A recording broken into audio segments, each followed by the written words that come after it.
মিজানুর রহমান আজারি সাহেব যখন ওয়াজ করে তখন মনে হয় জিন্দা কোরআন শরীফ চতুর্দিকে হাঁটাচলা করতেছে।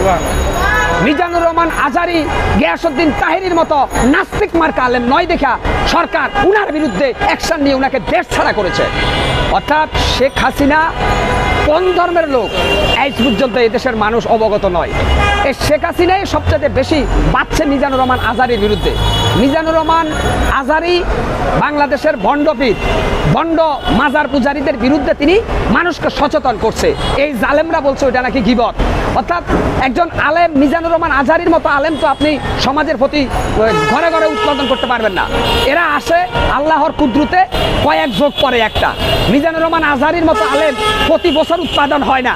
মিজানুর রহমান আজারির মতো আলেম কয়েক যোগ পরে হয়তো আসে মুসলমানকে হেদায়েতের পথ দেখানোর জন্য। সেই আলেমের বিরুদ্ধে যারা কথা বলে ওরা প্রত্যেক পরিচয়হীন জারজ সন্তান, ওরা জালেম, ওরা বদমাশ, ওরা ইসলামের লেবাসদারি দুশমন। আপনি মিজানুর রহমান আজারির বিরুদ্ধে যারা কথা বলে আপনি দেখবেন ওরে যদি ভালো করে পরীক্ষা করেন ওর ভিতরে ইসলামের লেশ মাত্র খুঁজে পাবেন না, দালালি আর ভণ্ডামি ছাড়া। তো মিজানুর রহমান আজারির জন্য আমরা প্রাণ খুলে দোয়া করি। মিজানুর রহমান আজারিকে শিশু আর পাগল ছাড়া প্রত্যেকটা মানুষ ভালোবাসে। এর কারণ হচ্ছে পাগলের তো মাথা ঠিক নাই, আর শিশু হইলো অবুঝ, সে বুঝে না। এই ছাড়া মোটামুটি যারা টুকটাক মুসলমান এরাও মিজানুর রহমান আজারিকে ভালোবাসে। অর্থাৎ মিজানুর রহমান আজারির বিরোধিতা যারা করে তারা বাংলাদেশের ইসলামের লেবাসদারি শয়তান। ওরা মানুষ না, ওরা অমানুষ। কে কি করছে? মিজানুর রহমান আজারি, আমির হামজা, দেলোয়ার হোসেন সাইদি, শায়েখ আহমদুল্লাহ, রফিকুল ইসলাম মাদানী, আল্লামা মামুনুল হক, এরা সবাই এ প্লাস আলেম, এরা সবাই হাক্কানি আলেম, ওরা সবাই রাসূলের সৈনিক, ওরা আল্লাহর সৈনিক, ওরা কোরআনের সৈনিক। ওদের বিরুদ্ধে যারা কথা বলে তাদের বিচার এই জমিনে হবেই হবে ইনশাআল্লাহ আগামী দিনে, কোনো সন্দেহ নাই।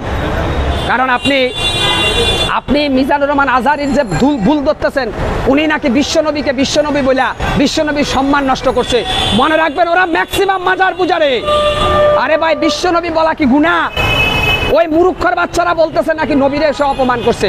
মিজানুর রহমান আজারি মা খাদিজাতুল কোবরাকে নিয়ে একটা মন্তব্য করছেন যে আমার নবীকে যারা চরিত্রহীন বলে এই নাস্তিকের বাচ্চারা, আমার নবী যদি ওই রকম মানুষ না হইতো তাহলে তিনি 25 বছর বয়সে কেন ওই যে 40 বছরের একজন মহিলাকে বিয়ে করলেন খাদিজা, উনারা আরেক জায়গায় বিয়ে হয়েছিল, তার মানে উনি আনইনটেক ছিল।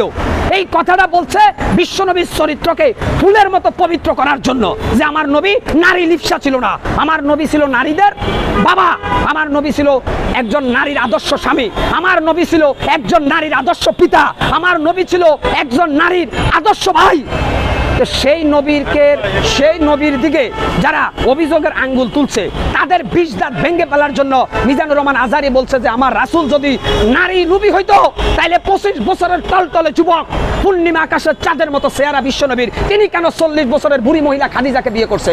এই কথাটাকে ভুলভাবে অপব্যাখ্যা করে এই খোদাদ্রোহী নাস্তিক আলেম নামের জালেমরা মিজানুর রহমান আজারির বিরুদ্ধে এদেশের মানুষের কাছে প্রপাগান্ডা ছড়াইছে।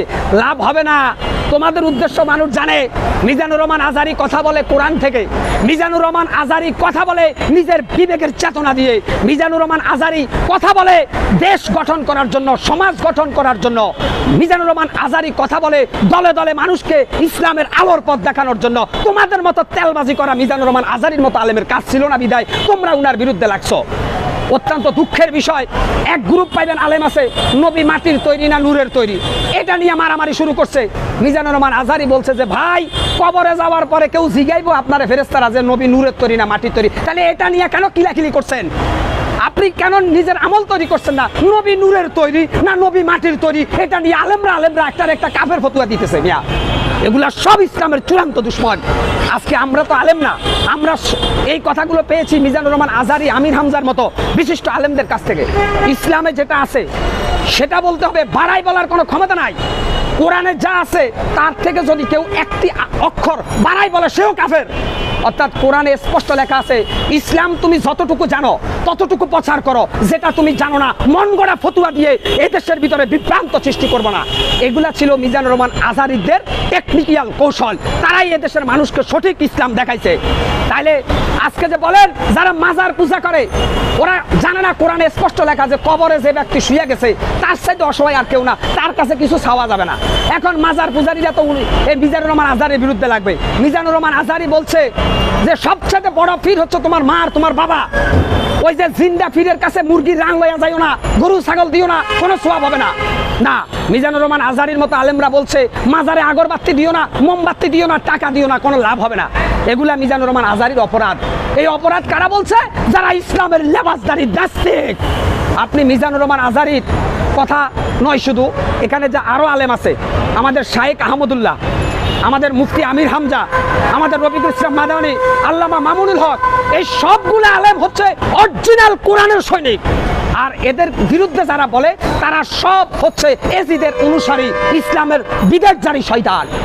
আজকে মাজার পূজারীদের, বন্ড পূজারী মাজার ভক্ত, তাদের চুলকানি উঠে গিয়াসউদ্দিন তাহেরীরে নিয়ে এরা ওয়াজ করা শুরু করছে। আরে ভাই, ইবলিস শয়তান যখন মা হাওয়াকে ধোঁকা দিতে এসেছিল তারও মুখে দাড়ি ছিল মিয়া। অর্থাৎ দাড়ি টুপি পাঞ্জাবি পরলে মুসলমান হয় না, দাড়ি টুপি পাঞ্জাবির আকার ইবলিসও ধারণ করে দেখাইছে। তোমরা যারা দাড়ি টুপি মাথায় দিয়া ইসলামের বিরুদ্ধে ভুল অপব্যাখ্যা দাও, তোমরা ইবলিস শয়তানের জন্ম, তোমরা মুসলমান হতে পারো না।